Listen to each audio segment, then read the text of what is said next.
coming to you today on a Thursday morning. It is good to talk with you again through the internet.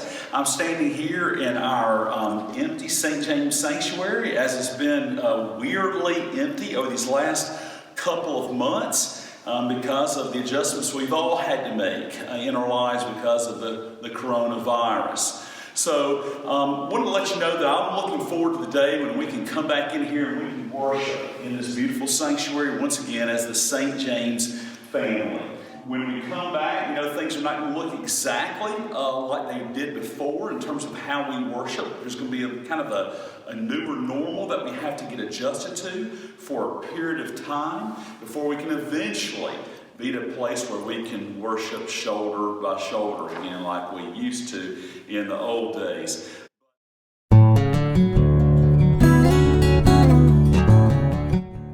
Now, when do we reopen? Well, that's a question that I'm still asking Jesus. But here's what we know, is that we're going to be basing this on a couple of decisions in particular. Number one, our bishop of the North Georgia Conference has asked us not to resume worship in person in our sanctuaries until the later part of June. So we're listening to her instruction. It's not a mandate, but it's something that she's asking for, so we're paying attention to that. Also, we know that Governor Brian Kemp has a current order in effect, a shelter in place for those who are 65 years old and above, and also for those who have current underlying medical conditions. So, rather than turn people away who might show up who are 68 years old and say, hey, listen, you can't worship with us today. You're too old. Making them feel bad. You got to go back home. We don't want to have to get into all those dynamics. And so we're just going to wait till the later half of June to reopen.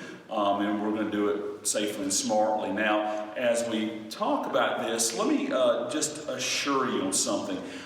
You're going to see different patterns for how churches open up. Some may have already been opened in our community. You may see them. They may be parking in their parking lots on Sunday morning. They may be going in. Well, I heard somebody say something recently that's been very, very valuable, and it's helped me a lot to understand the process.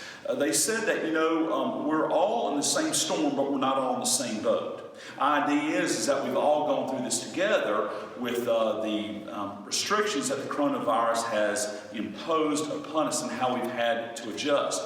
But as we start to come back toward a more normal way of life, all churches are not built the same. There's different sized churches. You got your mega churches of 10,000 people. You also have your small churches. Now, they're going to have to make different decisions about when they can open up. If you've got a church of 4 people and they're all spread out, in different rows, they can worship probably, they may go a little bit sooner rather than a church that has a lot of people. Now, we're a medium-sized church, so one size does not fit all, so we're going to have to try to figure out what works best for us here at St. James. But I will promise you this, one thing we're always going to keep in mind is your safety, and we're going to make sure that we do all that we can do to protect you. We really don't want to be driven, we don't want to be driven by fear. We're seeking to be led by God's wisdom.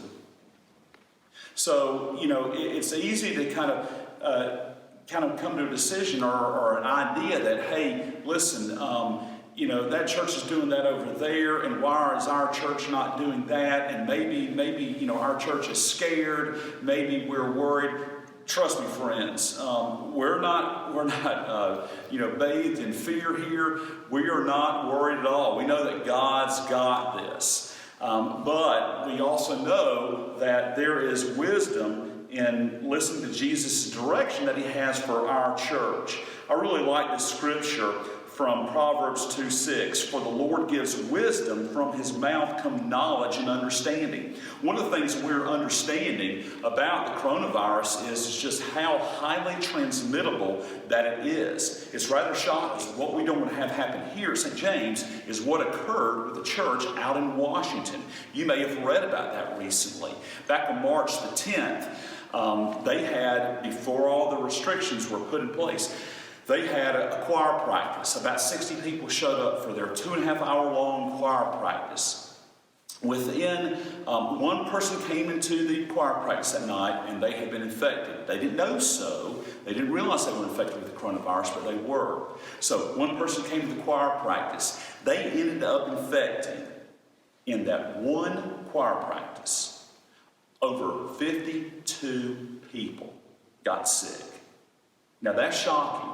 2 of them ended up dying. And so we want to really be wise about how we re-enter. Now, as we do so, we're going to have 3 phases that we'll be putting into effect. And let me tell you about those.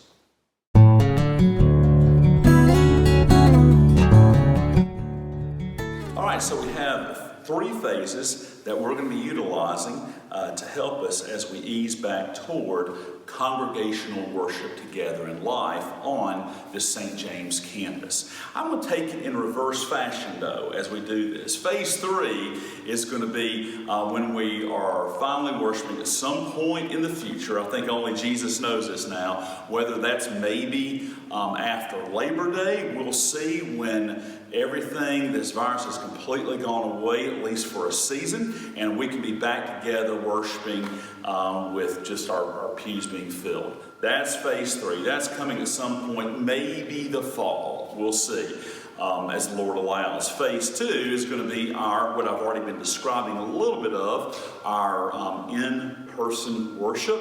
Here, that'll be limited, where we have smaller numbers of people worshiping here in the sanctuary.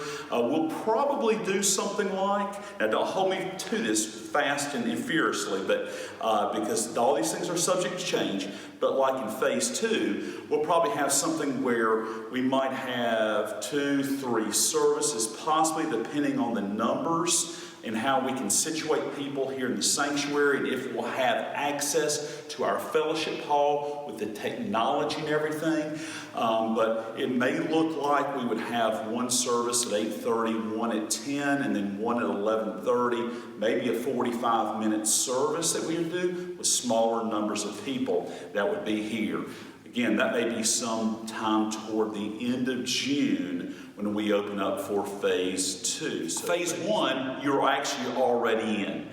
This is the phase, of course, where you all are going to be continuing to receive until we resume normal operations. You'll be continuing to receive your phone calls that you've been getting every couple of weeks. You're going to be getting daily devotionals from our staff or from selected people in our congregation. You'll get our prayer and our care, that we are extending to you. You'll also get like maybe a weekly or a bi-weekly message from me, like a little teaching video.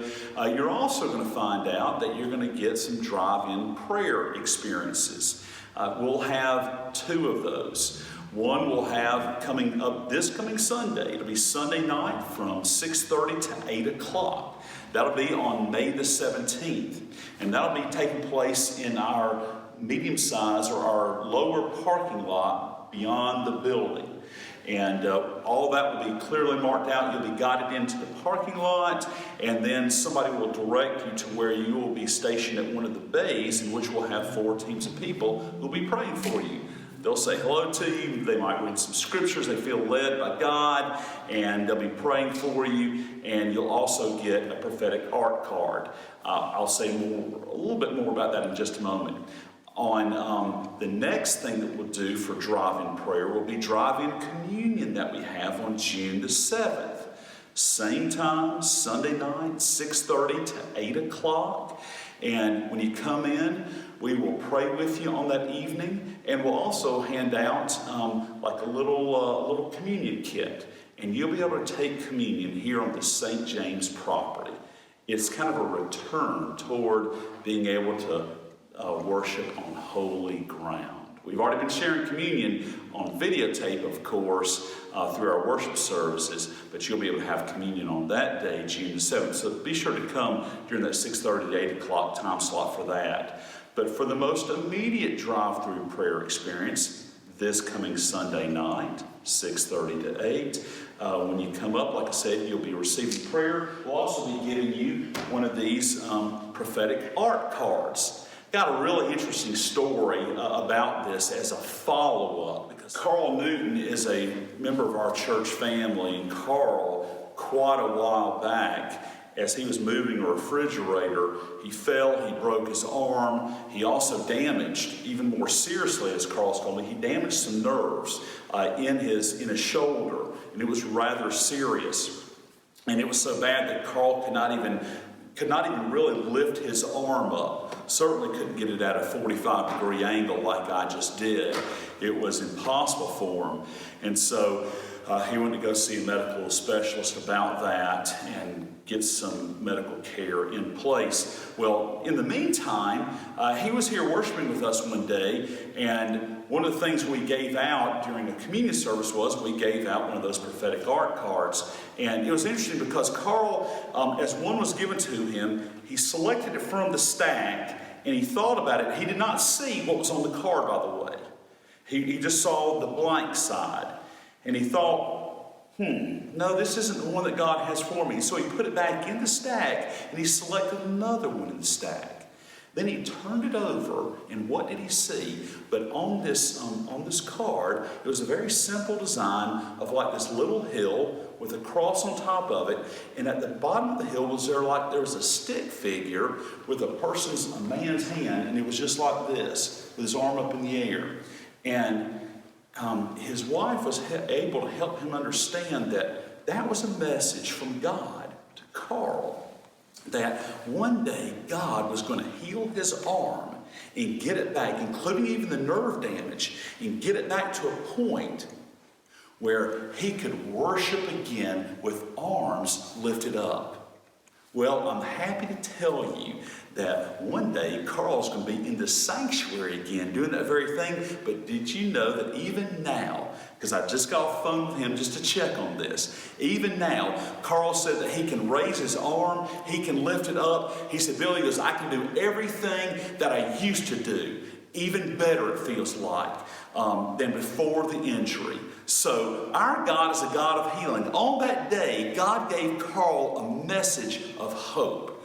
That's who we serve. We serve a God who is hope. So let his hope fill your life. We've got some good plans that are in effect. We're going to be back in this together. Look forward to seeing you this coming Sunday night through drive-through prayer as we are in phase 1. God bless you all.